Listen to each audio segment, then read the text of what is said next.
كل سنة وانتم طيبين ورمضان كريم علينا أجمعين يا رب. تعالوا معايا يلا في جولة كده نروح نشوف المحلات العرب اللي بروح أشتري منها كل طلبات البيت اللي مش بلاقيها في المحلات الأمريكية. أول محل دخلناه كان اسمه البركة وهو من المحلات الجميلة جدا. أنا عايزة أقول لكم إن المحلات العرب دي يا جماعة بنضطر نسوق لها شوية حلوين، يعني 20-25 دقيقة على ما نعرف نوصل لهم. ما هماش قريبين من البيت، فلما بنيجي بنحاول نجيب كل طلبات الشهر مرة واحدة علشان ما نعملش الرحلة دي كل شوية. هنا كنت ببص بسرعة كده على التوابل وتتبيلات الفراخ والسبايسز اللي ممكن أبقى محتاجاها، طبعا مرقة الدجاج وحبة توابل حلوين كده، كلها حاجات بسيطة بس دايما بنعطل عليها لو مش موجودة في مطبخنا.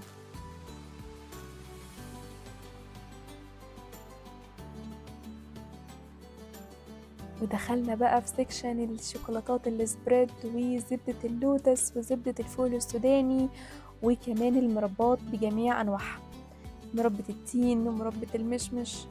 أنا بالنسبة لي النوع المفضل عندي هي مربة التين، بحبها جدا. ولقينا قمر الدين وكنت مبسوطة بيه جدا عشان احنا عارفين ان ده من أساسيات رمضان، نبقى نعمل بيه مهلبية قمر الدين نحلي بيها بعد الفطار. ولقينا كمان المشمش المجفف بيبقى سناك خفيف حلو بعد الفطار. وطبعا اللي لا غنى عنه بودرة جوز الهند عشان خاطر الكنافة يا جماعة والزبيب بيجوا دايما مع بعض، جوز الهند والزبيب، فجبت طبعا منهم. رجعنا هنا بقى سيكشن التوابل تاني، وكنت عايزة شوية خلطات زي خلطات الفراخ زي الشيش طاووق أو خلطة شاورما الفراخ وخلطة الكفتة. جبت كيس كده أو كيسين من كل حاجة، وطبعا خلطة البشاميل لازم تبقى عندي، وطبعا مرقة الدجاج معانا كمان، والفانيليا والخميرة لازم تبقى معانا برضو لزوم الحلويات. جينا بقى عند الشاي والقهوة وكل المشروبات بأنواعها زي الشاي الأخضر بكل أنواعه والقهوة العربي بتاعتنا بني العميد وبني النجار وجميع أنواع القهوة العربي بتاعتنا. طبعا عشان احنا في رمضان وصيام فمش جايبين قهوة خالص المرة دي، ولكن احنا في العادي القهوة بتاعتنا هي القهوة العربي، ما بنشربش القهوة الأمريكي خالص. وعدينا بسرعة كده على سيكشن الحلويات. بصوا يا جماعة كل الحلويات الشرقي بأشكالها وأنواعها، حتى بعض المخبوزات اللي محشية مكسرات ومحشية ملبن بالمكسرات، بس أنا حسيت الحاجات دي أليق شوية بالعيد، فأنا قلت هنخليها لتجهيزات العيد.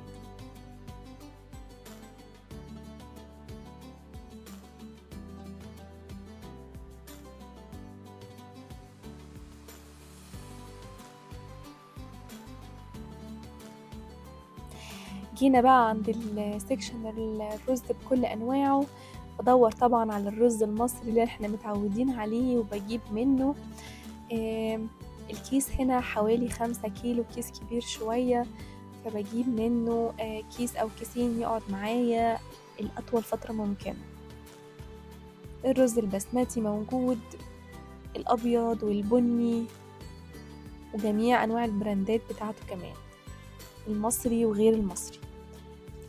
ولأني بحب الرز بتاعنا يبقى رز بشعرية فكان لازم نجيب الشعرية. حتى بصوا لقيت ايه، لقيت الرقاق ده لا تعمليه بشوربة أو تعمليه باللحمة بيبقى خطير، كنت جربت النوع ده مرة وكان حلو. دخلنا بقى في سكشن البقوليات أو الحبوب زي العدس بكل أنواعه والفول وكمان اللوبيا، ما ننساش اللوبيا. قعدت أدور على اللوبيا النوع اللي هو تبقى راسه بيضة شوية، مامتي دايما تقولي دوري على اللوبيا اللي راسها بيضة فقعدت أقارن بين الكيسين لحد ما لقيت واحدة راسها إلى حد ما لونها أبيض. دخلنا بقى على التوابل بكل أنواعها، بهارات الفلفل الناعم وبهارات الكمون وبهارات حامض الليمون، حبة البركة، الهيل والخميرة دكم، كل حاجة ممكن تتخيلوها في التوابل كانت موجودة، حاجات أنا أصلا أول مرة أسمع عنها، وده كله في براند اسمه عبيدو المخللات. السكشن اللي أسيل بتحبه. معرفش كانت بتقنعني بإيه هنا، بس أنا كنت بحاول أدور على نوع نعرف نتفق عليه جميعا، حاجة تبقى في الصيام كده تساعد على الأكل شوية. أنا عن نفسي بحب الزيتون، بحسه خفيف شوية، كنت بدور على نوع يعجبني أخده.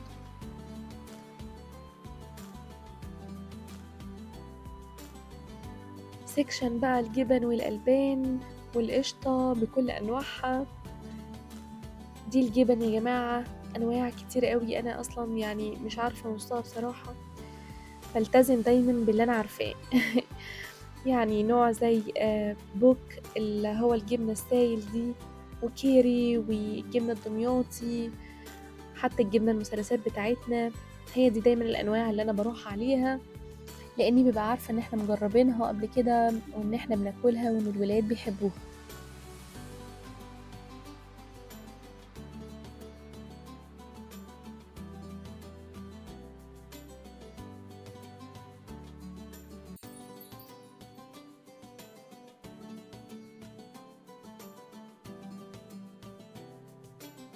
احنا استقرينا على الجبنة الدمياطي الدبل كريم، واستقرينا على الجبنة الكيري والجبنة السبريد البوك اللي هي الجبنة السايل. عدينا بسرعة كده على سيكشن الصوصات، وطبعا لان احنا في رمضان وصايمين فبنحاول نخفف من الحاجات السبايسز او الصوصات الكتير، ولكن الدريسنج بتاع سيزر سالاد وكمان المايو تشالي، الأسيل بتحب المايو الحراق شوية فجبته لها.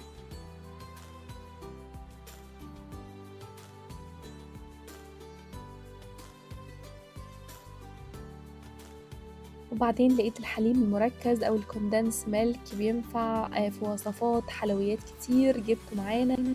جينا بقى عند سيكشن التلاجات اللي فيه الخضار المجمد زي البامية والقلقاس والفاصوليا، واهمهم طبعا البسلة الخضراء.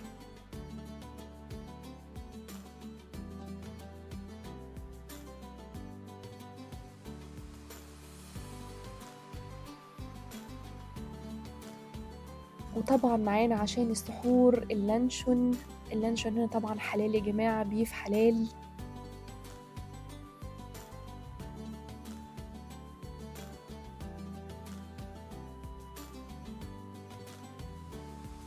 ورق العنب المعلب، انا عايزه اقول لكم يا جماعه انا جربت قبل كده النوع ده وكان حلو جدا جدا.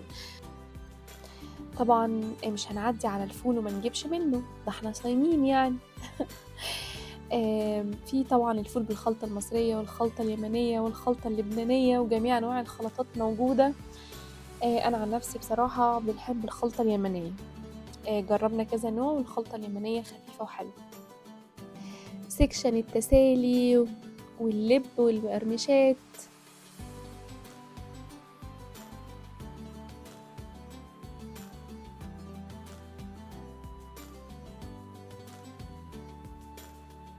حبيت اصور لكم سيكشن الدقيق بكل انواعه. الدقيق هنا يا جماعه فيه كل الانواع، دقيق الفينو والدقيق متعدد الاغراض والدقيق السميد، حتى كمان دقيق الحبه الكامله او اللي بيسموه دقيق الكامل. وهنا حمزه كان بيقنعني ان انا اجيب واحده كولا ليا وواحده له، واقتنعت فعلا. لقينا عندهم جميع انواع الشيبسيات اللي احنا عارفينها ومتعودين عليها. تايجر يا جماعة، لقيت تايجر.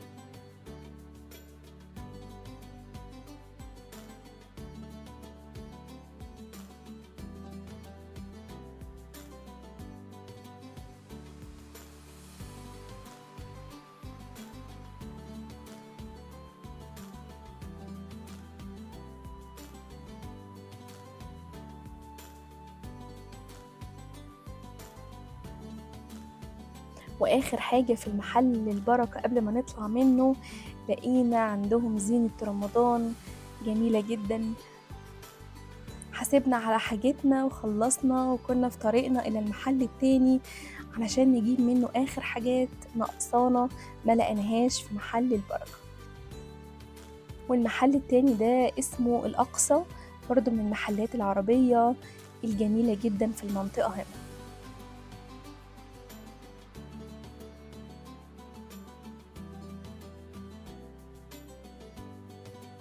لقينا عنده قعدات عربي فحبينا نبص عليها بصة سريعة كده وبعدين دخلنا.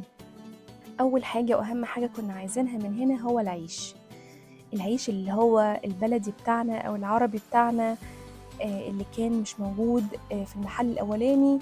كنا جايين مخصوص عشان نجيبه من هنا. الحمد لله لقينا عيش فريش حلو فجبنا منه كمية يقعد معانا فترة طول رمضان. ولقيت الكنافة المجمدة، أنا كنت مجرباها قبل كده وعلى طول بستخدمها، بصراحة حلوة جدا فجبنا منها. ولقيت السمبوسة فجبت منها برضو.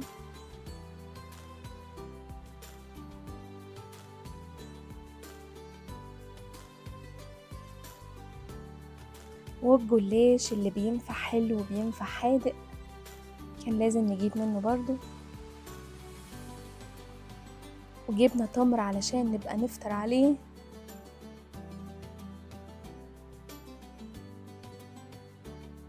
وكده نبقى وصلنا لآخر حاجة في رحلتنا النهاردة، هنختمها بالخضار الفريش الحلو ده. كل سنة وانتم طيبين يا جماعة، ورمضان كريم علينا وعليكم وعلى الناس أجمعين يا رب، وينعاد علينا بالخير والفضل واليمن والبركات. أشوفكم على خير الفيديو اللي جاي.